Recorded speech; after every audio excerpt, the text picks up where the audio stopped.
We begin tonight with a question. Is the U.S. close to war with Iran? Tensions between Tehran and the West continue to escalate.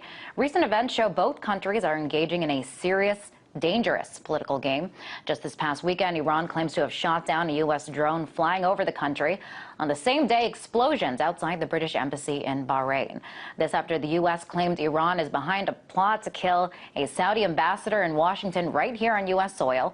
There's been a series of other mysterious explosions as well as assassinations of key scientists.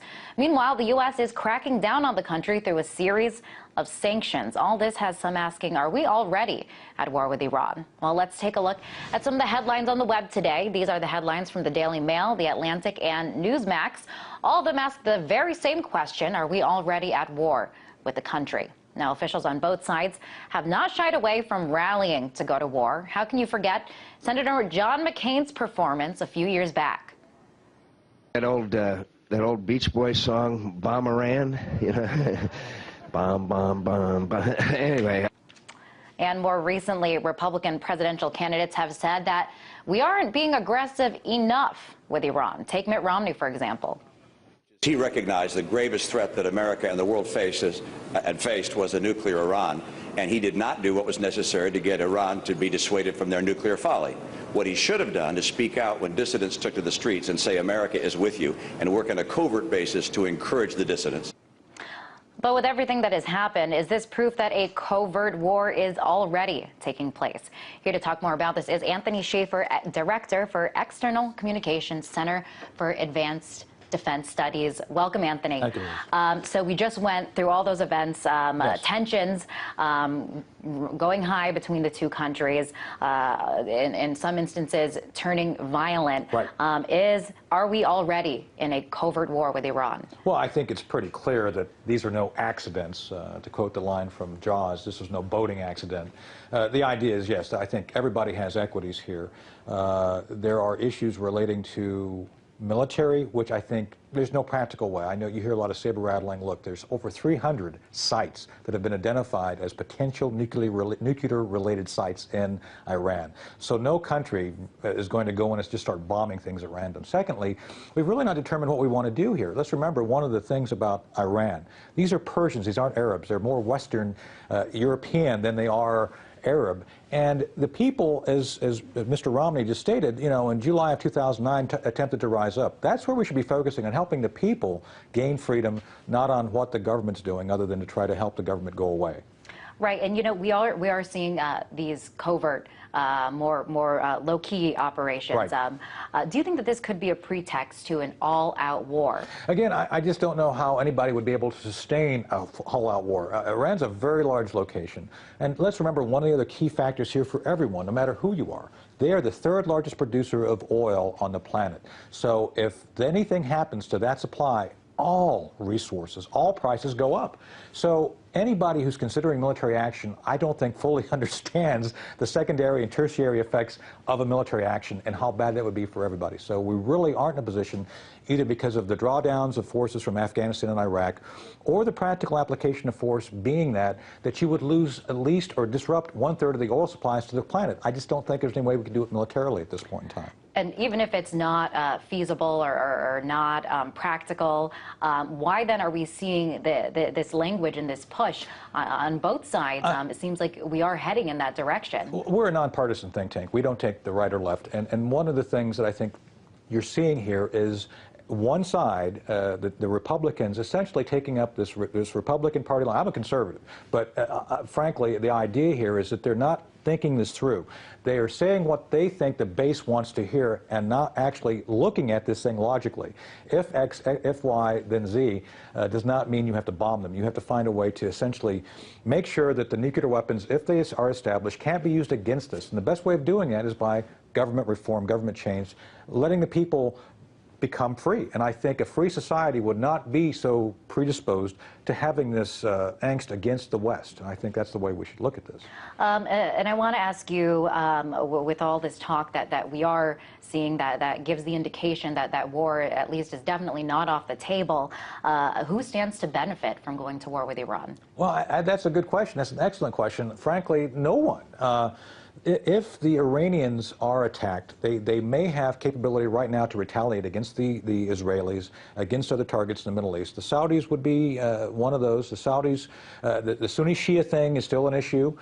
So therefore, there's really no benefit to going to war. Now, the question becomes, what will the Iranians do? How aggressive will they become? And frankly, we do believe that they are doing things to be aggressive. They're developing EMP weapons and nuclear weapons which could be used. But again, the idea of them using them would not be in their benefit either, because they would be devastated. If they use a nuclear weapon or any weapon first, they will be devastated. So I think there's no upside for anyone using military force at this point in time. We do see Israel prepping, gearing up to go to war with Iran. Right. And if that happens, is it inevitable that the U.S. is going to follow suit and also be at war? First part of the question, absolutely. They fired the Jericho 2 missile about 3 or 4 weeks ago, showing that they have this ability to launch missiles. Clearly, I've talked to folks who are on the ground there. They are clearly worried. But the very question you ask me, what will we follow with them, is one they don't even know. Frankly, I don't know if we know. No one really has been able to ascertain what the White House would do if pushes come to shove on this issue. So I think that's the one thing. Perhaps even this ambiguity of policy may be helping by the fact no one really knows what will happen. And while we are seeing this push to go to war on both ends, not everyone is on board. I want to play you a song here from Ron Paul. Sure.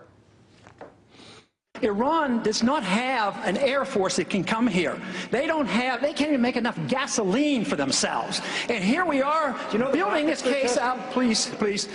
They're building up this case just like we did in Iraq. Build up the war propaganda. There was no Al-Qaeda in Iraq, and they had nuclear weapons, and we had to go in. I'm sure you supported that war as well. Yeah. Okay. It's time we quit this. It's time. It's trillions of dollars we're spending on these wars. Just want to get your reaction Sure. to that. He kind of called out some of the other candidates for playing into this war propaganda. Well, I've debated Representative Paul. I think he's a good guy. We debated on the John Stossel show on Fox News a while back.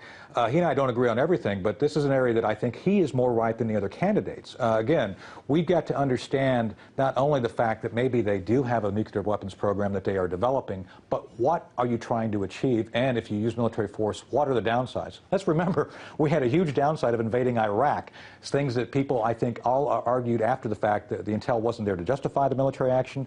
And frankly, the benefit of us going in has never been proven to anybody. So I think that's Ron Paul's position. I think he's correct in this area of his debate. And Anthony, I also want to ask you to kind of take a step back and beyond Iran to take a look at the region. Sure. Tension is mounting not only with Iran in Afghanistan and Pakistan, especially after the U.S. accidentally killed 24 Pakistanis. Pakistan is now taking action. They're telling the U.S. to get out, to get their drones out of there. And now in the region, we are seeing this growing anti-American sentiment. What is behind this? Well, it's hard for us to be both daddy warbucks and the bad guy in Pakistan, but that's what we are. We're the one paying the bill at the same time we're being derided for what we're doing. And just right here, earlier today, it turns out that there was a firearm exchange of gunfire in Kashmir between the Indians and Pakistanis. This is the issue we continue to not understand. The Indians are the real issue with Pakistanis. So we've got to figure out how to deal with that realistically and get us out from being in the middle of this whole conflict. We're the issue right now. Frankly, those are the things we need to look at, which are larger. Last question. Sure. Back on Iran, how imminent do you think war is with all this that we're seeing? Are we talking weeks, days? I don't think anything's going to happen this month. I think that the Israelis are on a timeline. They're of their own timeline. And I think if anything's going to happen, it'll be late January, early February at the soonest. But the concern is obviously, will they be able to mate a nuclear weapon to a missile? That's the big piece that we're looking for now. As soon as the Israelis think that may happen, I think they may take action. Scary stuff. Anthony, thank you so much for weighing in on this. That was Anthony Schaefer, Director for External Communications, Center for Advanced Defense Studies.